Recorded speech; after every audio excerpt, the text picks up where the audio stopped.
Hello everyone, and welcome to this first video in a series entitled Why Play Games. Today we're going to be talking about why we play games, and then later on we're going to do videos going more in depth about specific reasons and ways we play games. So Yves, why do you play? I play games because it's fun. That's the main reason. Okay, yeah, that makes sense. Yeah, and it's because it's a game. A game is fun, by definition. And that's an interesting part of a game. What makes it fun for me doesn't necessarily make it fun for you. Yeah. So I can find things that entertain me. I have a lot of fun with them, but you will find them boring. Okay. I think the best example of what's fun in a game is that tic-tac-toe. Okay. If you play tic-tac-toe, you never play it, you will find it fun, amusing, things interesting in it. Absolutely.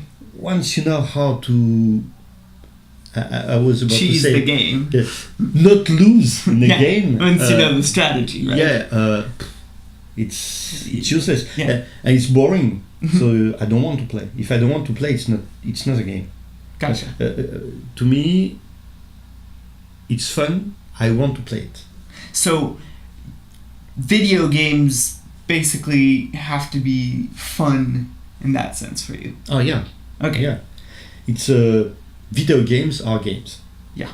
Essentially. And why do you play game? So, well, there's that aspect, of course. I mean, I've played video games since I was a kid. It's like any other game for fun, just to enjoy myself. But there's another thing is there's that whole aspect of learning. When I'm playing, I can actually I can learn new skills, and I can learn new things, even knowledge. You discover through the game. I discover stuff. Yeah. And that's always been really important to me. Yeah, and if you look in kids, in puppets, in the life, how animals, babies, discover life. It's through games. Yeah.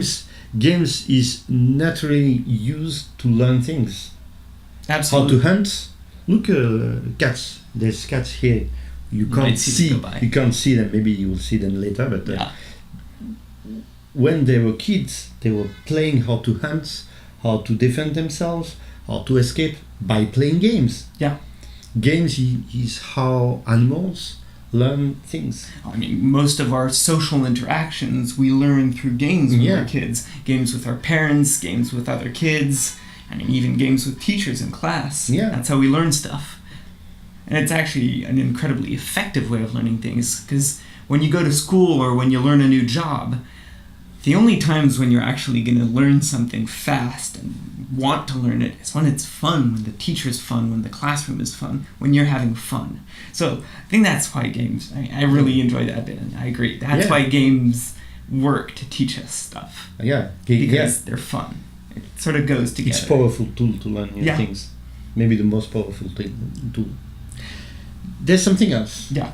There's something else that makes at least me play games, but I'm not alone in this case. It's that it makes me live something I can't live in real life. Okay. I used to be a big player in car simulations, and in car simulations, I drive very fast. Yeah. Take a lot of risks. But it's a risk I can handle because it's a game. There's no There's no risk for my day-to-day life. Yeah, you see, there's a cat here. No. Okay. There we go. So I can experience something without any risk. I can try. Okay. Yeah. I won't drive like that. Yeah, absolutely. I mean, that's one of the main mechanics in horror games. You don't want to play it. You don't want to be scared. You don't want someone to, jump at you with a knife in the middle of the street. And risk your life. But it's fun when you play a game. Yeah. because you don't have that risk of actually dying or whatever. Yeah, but you can feel it. It's still real. Yeah. It's not the same reality, but it is still real. You know there's no risk, but you went into it. I mean, that's catharsis. It's ancient. It's what you do in theater, etc. And it's something really powerful. It's something that we crave and we need as human beings. Yeah. And you can... maybe a lot of people, but when I was a kid, I wanted to be a fighter pilot. Yeah. Well, I never experienced being in a fighter. In a fighter jet. In a fighter jet, never. Except in games. Absolutely. I mean, I'm not really into planes, but even I've played Flight Simulator with my dad. We would fly Airbus planes under the Eiffel Tower and stuff like that. It was fun. Yeah. We would crash, but still. And it also makes you test your skills. Absolutely. Can I do that? Can I find a way to do that? It's something. I was talking about car simulation competition, and can I drive like that fast? Can I be better than the other one? Can I beat them? Can I win the race? Yeah, it's something that's actually happens a lot in games. Lots of people measure themselves against the game or against other players. There's always that idea that you're pushing your limit. You're finding new ways to beat the game faster, better. Yeah, and you challenge your skills. Or whatever. Yeah, absolutely. Yeah, it's something that's by challenging your skills, you get better. Absolutely. I mean, it's rehearsal. It's, exactly. It's like when you're learning music or something. You really get that bit where you learn through trying, I guess. We talked about that a bit last time. Yeah, and you learn. Yeah. You learn. Because there's a challenge and you want to succeed. Absolutely. Absolutely. You find that in some games, some FPS games. FPS games, you really have to challenge your skills. Yeah, there's sort of a technical necessity to get really good at a specific task if you want to win. If whether it's with a keyboard, mouse, or with a controller, or even with like a Wiimote, that's arguable. Still, there's that FPS with a Wiimote. Some people tried it. Yeah, it's not very effective. Yeah, can be interesting. It's got to be tough. And we were speaking before with the horror games. Yeah. That you can feel things, and I think games also makes us feel emotions. Yeah. A lot of games, but there's some games that all the gameplay is built around that. Yeah. When we were preparing the video, you were speaking about a video game like that. It's called The Graveyard by Tale of Tales. So basically, you just play an old woman who walks through a cemetery to a gravestone. And that's it. There's nothing much to it, but you can either walk forward to the gravestone, where I think she sits down and that's the end of the game, or you can walk backwards and leave the cemetery. And it's technically not very complex. It's still a video game. You can walk, you can interact. It's got everything you need for a video game, but it's built around emotions. It's built around making you feel something powerful, and hopefully making you grow through that experience, learning something new. That's the case with the Journey too, no? Yeah, Journey, which is the masterpiece in my opinion, which is built really around that idea of a whole world that teaches you stuff and tells you a story only through sensations and colors and gameplay mechanics. Nothing complex, just something really powerful and deep. It's pretty great. And that's a lot of things. Yeah. The last we've found when we were preparing the video is the social aspect. Yeah. And we thought there was No, there is a social aspect even in solo games. Absolutely. You don't need to be online in multiplayer to have an interaction with other people. Actually, when we play solo games, there's a lot of exchange amongst the team. It's sort of sharing information, experiences. I did this way. How did you do it?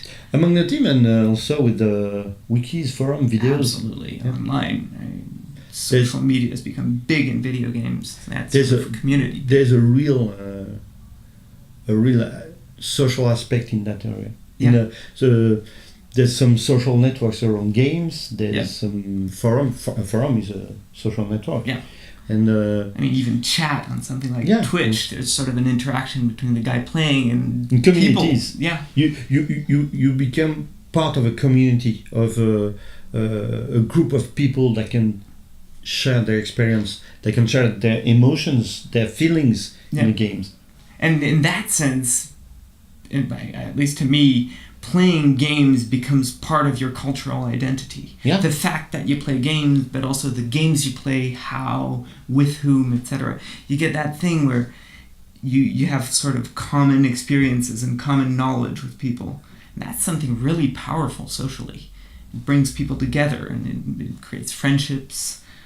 We were talking about MMOs, where we are now in the multiplayer games with MMOs. I used to play a lot with World of Warcraft, and I was sometimes using World of Warcraft as an instant messaging app. Yeah, a way to chat simple with as that. Yeah, just see who's online.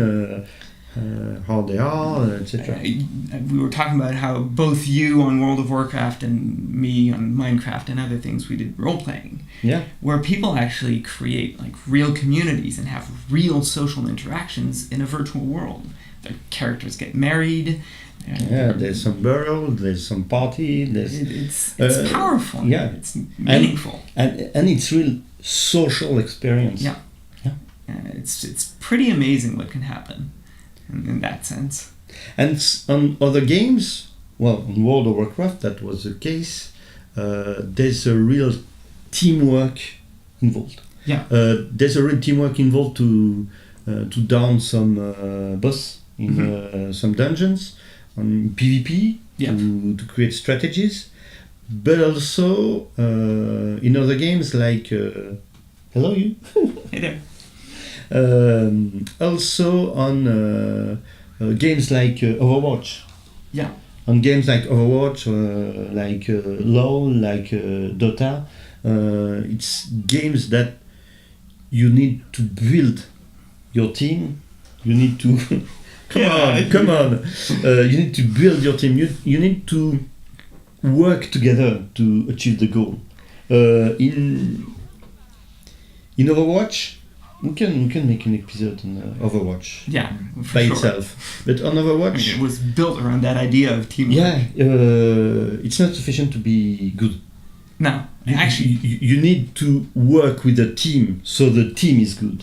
I was listening last year an interview of the French captain of the team, Overwatch team, of the French team in Overwatch after the World Cup. Yeah. And he was saying that, for example, he or anyone in his team are way less skilled than the Canadian guy that plays Reaper. So, like the best Reaper player in the world. By far. Okay, by far. So he's no problem. He's way better than any of them. Yeah, basically. But in his team, he doesn't know how to play the team. So, he's a very good solo player. So there's like a whole other side to the game that he just doesn't. That's do well not enough. That's not the way he plays. Yeah. And being good is not everything in those kind of games. You need to correctly communicate. You need to adapt yourself on what the others are doing. Yeah. You need all of those aspects are important because if you know well your team, as you were saying when we were preparing, you can know what the others are going to do without asking them. You get into a sort of an intuition level where you don't have to ask questions all the time. You don't have to say things. You get each other. Like, okay, he's going to do that. I don't need to ask him. He's going to do it. And that's really powerful. In terms of effective teamwork, it's something incredibly hard to get to. But in games, it's sort of natural. It just happens after a while. Yeah. Games like Overwatch, at least. Yeah, Overwatch, LoL, those kind of games. Really highly... Not games like Counter-Strike or Call of Duty. No, not usually anyway. No, it's you're inside a team, but it's mostly you. Yeah, it's sort of multiplayer solo play, I guess. Yeah, I don't know how to say it, but yeah, something. But it's, I guess we could talk about highly cooperative games, teamwork focused games, and it's something really specific to a type of a genre, which is like MMOs, Overwatch type hero shooters, as they're calling them, things that really push you to work together, and you need that in order to achieve victory. And that's the point we found, that why do we play games? Yeah. Maybe you have others. If you do, please share them in the comments. In the next episode, we will put our effort into teamwork. Trying to figure out, understand a bit more about those mechanics of how those games work and what we can, what we learn through teamwork. Also, how do we learn through teamwork, and how it can be useful in your day-to-day life. Yeah. Video games can be very, very, very useful, and we'll see an example in that. Because I think that's one of our focuses for this series. It's not just, what's the reason for playing games. It's also what games can give us, what they can bring, and what they can teach us. Yeah. So it's pretty important. So we're going to work on that. Yeah. Talk about it. If it interests you, if you like the video, please share it with your friends. Give us a thumbs up. Give it a thumbs up or a thumb down if you didn't like the video. Please subscribe if you liked it. If you didn't like it, you can subscribe, but it's up to you, right?